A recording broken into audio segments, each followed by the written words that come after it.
That's 80. No hands on the steering wheel. And it's going straight. Yeah. Everybody will say whatever, you know, the price, hey, this costs a lot of money, but honestly, driving it afterwards, it's like the difference between like your Chevy Aveo and a BMW or something like that. You're like, well, this BMW costs a lot of money, but there's some of this technology that they put in these things that make them drive so much better, and that is why that costs more. And this is very evident in this vehicle right now. ABS, everything still works just as it should? Yeah, I paid a few $1,000s to get this done, 30 some to be exact, but it drives so much better now. I'm not looking at it like, okay, I really blew my money on this. Kind of distracted there because I just passed another Winnebago and the driver was looking at me like, yeah. First impressions from being a passenger, driving with Justin right now, it's like, yeah, I didn't want to spend that money, but I can see where it went. So I am without words right now. I don't even know what to say. I'm just like, okay. So I don't even know what's going on. The vehicle actually feels like it's more powerful, I know. Yeah, that's what I was saying when you first contacted me, is in these four-wheel drive conversions, you get what you pay for. Yeah. I'm sure that adding a lift and four-wheel drive to your vehicle does not make it operate faster. And I think that we're definitely the best at what we do, especially when it comes to the Class C's. Heavy brake here.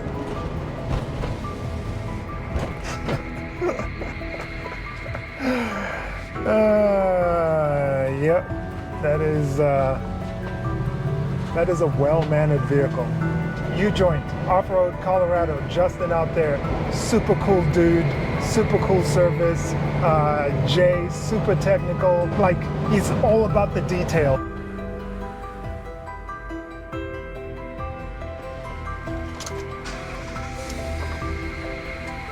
I'll see you around, Jay.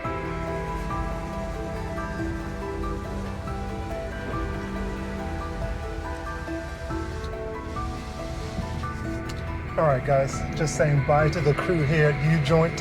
It is my turn to get on the road now and try to drive this monster. Hopefully that camera is not scaringly close to me, but I just put it into drive and rolling forward. Okay. And guys, the reason I like to do this is, as I'm driving it for the first time, there's things that you notice the first time you get into a vehicle and you start driving it. And then after a while, you either get used to them and you start to ignore them. So I like to film this as I'm getting it done. That way I can look at that and say, well, I didn't have to get used to this. This is how it just always felt.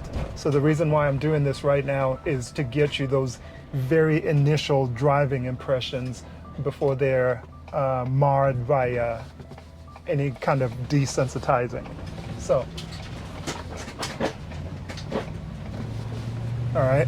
So that was the transition coming from a parking lot onto the roadway, and that is way better. I actually took that faster than I would ever dream of taking a transition like that in an RV. So that's a good thing. Let's see.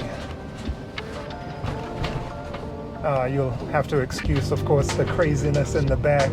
That's just, typical American RV nonsense right there. I'm trying not to turn the air on because it gets too loud in here. Hopefully you guys can still hear that, but I'm just going to turn it off because I feel like you'd hear me a whole lot better without that on. All right.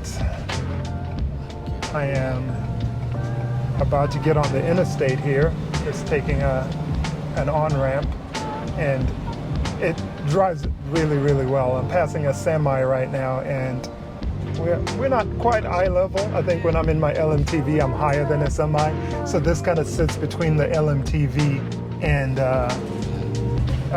height-wise, this sits between the LMTV or the semi sits in between the LMTV in this vehicle right here. Just merging right here.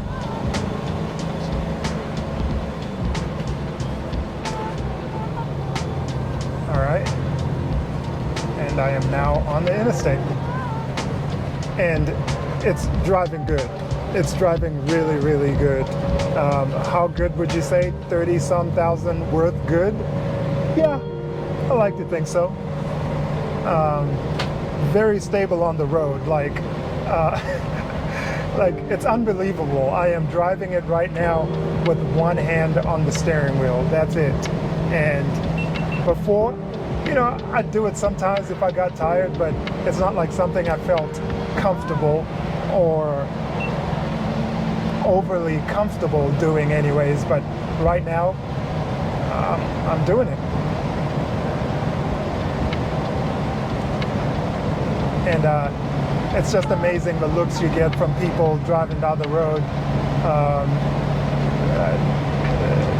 Like everybody just stares like, what is going on here? But I think this is how these vehicles should have looked, maybe coming out of the factory, like it should have set high. It should have never set as low as it did, and it should have never driven as bad as it drove.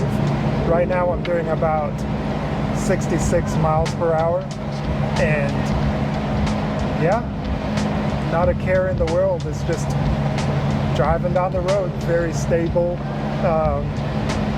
well balanced. That's my hands off the steering wheel. I'm doing 60 miles an hour.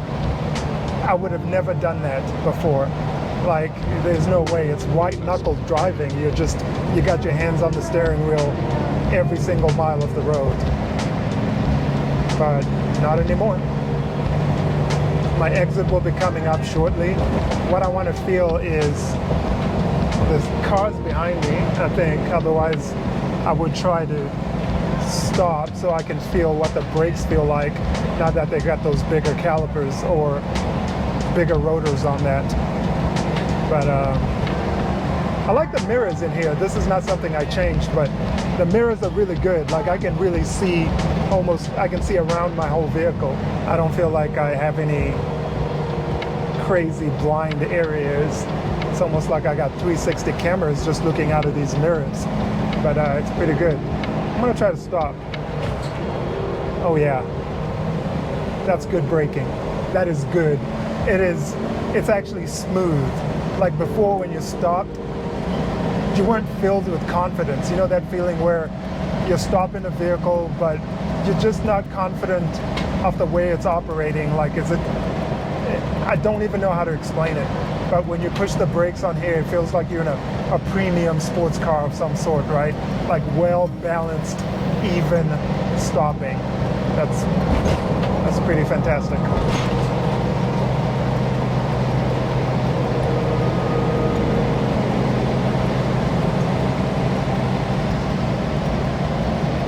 I'm gonna turn the AC on here, see how loud it gets in here.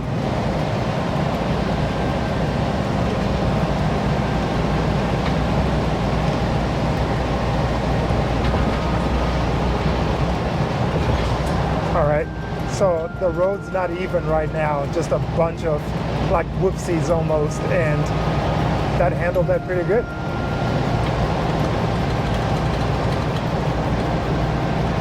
All right, so just in case you guys didn't hear that, there was some whoopsies right there on the road, and I took him at speed, 73 miles an hour, and it just worked out. I didn't feel like it was dangerous or uncomfortable. Nope. It just took it. Oh man. All right. Well, yeah. I just exited right now, and I'm coming out to a stop sign here. So putting on my brakes, and yeah, nice solid feel to the brakes. You don't feel like you're braking a big 12,000 pound vehicle at all. It doesn't nosedive. It's just like linear braking, like just along the plane. You know what I'm saying? It didn't dip forward, nothing, just linear. And I like that. It feels good. But I'll be driving through some neighborhood streets here real quick, and we'll see what that feels like. Like, how does it feel at slow speed driving around? Just pulling out a U-joint, it felt just fine, like very stable on the road. It doesn't feel jacked up. You know how you get into a vehicle sometimes and you feel like, oh yeah, this is sitting way up there. This is sitting way up there, but it feels like it belongs up here. You don't feel teeter-tottery or whatever the right word for that is, but it doesn't feel like that. So I'm turning right now, and yep, solid turn. Checking my blind spot. Went over some rough road right there and handled it just fine. But honestly, I could just keep saying this is driving well, but I think that's like the moral of the story here. It's like that's the storyline. This drives well, and this was totally worth the money that I paid for it, in my opinion. So lights turning red, I'm gonna stop a little sharper than I normally would, and yeah, again, stop executed without any fanfare. It's almost boring. If you're one of those people that likes a little bit more, spirited driving, this is kind of boring now. There's no adventure to driving it. Like, it drives well. Like if you're an adrenaline junkie, the way it was driving before, that's how you want it to drive. But if you're like that person that just wants a good, well-driving, well-mannered vehicle, this is it. It's like grandpa's vehicle now, like just nice and smooth, and yet not looking like grandpa's vehicle. So kind of like it's confusing, right? Like what do you call it? Misnomer? No, what's the word I'm looking for?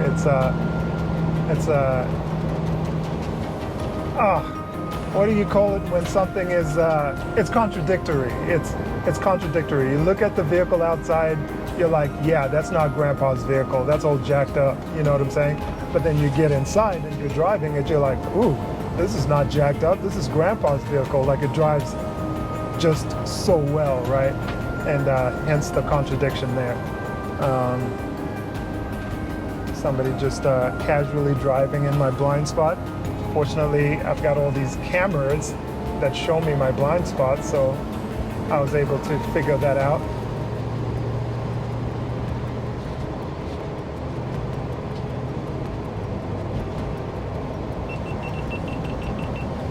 All right, so yeah, so those are my driving impressions, guys. I can't wait to, that's my lane keep assist, which is still working, so that's a good thing. I can't wait to drive it in the winter. I hope that I actually get to drive this around in the winter. I'm in the habit of selling everything. Once I've driven something for a little bit, I kind of want to move on to the next big thing and see what that's about. So, but I'm hoping to have this long enough to actually be able to drive it in the winter. I'm working on that LMTV that we spoke about, and that's gonna, it's gonna need a lot of work. So that's gonna cost quite a bit of money there. But I may not be able to keep both vehicles. I got chances are I won't. But I want to go camping in it. I want to drive it off-road. I want to at least film that for you guys, so you guys can kind of get the same person's impressions on that same vehicle, right? Sometimes you go around the internet, you find somebody who's driven it off-road, you get their opinion, you find somebody else who's driven one on-road, you get their opinions, but you're not getting the same opinion from the same person with the same perspective in the same vehicle kind of situation. So I would like to drive it off-road and see what that feels like.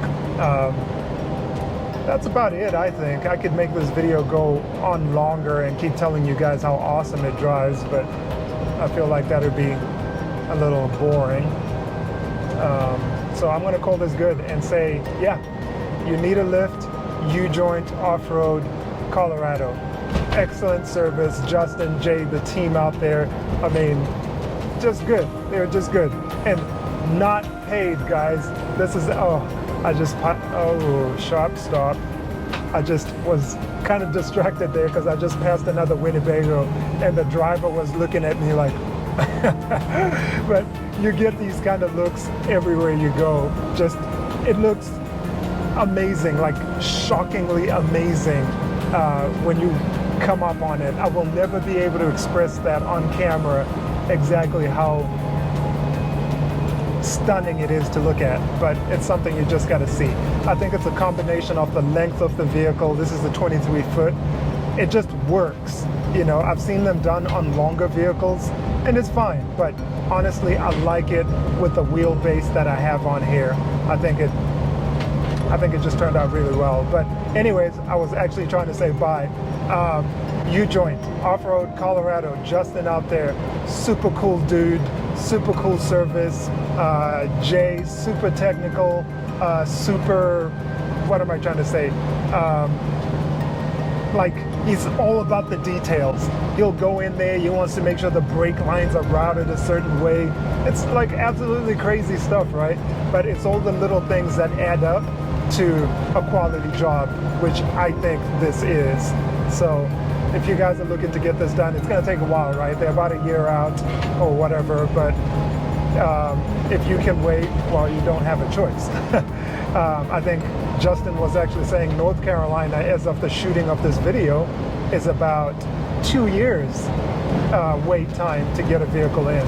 So a year doesn't seem so bad now, you know, maybe even less. But that's the story for right now, guys. I'm hoping you got some good information out of this. This will be the final video in the series. And if you haven't watched the previous ones, go back in there and watch part 1, part 2, part 3, 4. It kind of takes you through the whole process of the behind the scenes, everything that happened. And this video here kind of wraps it all up, puts a bow on it and says, peace.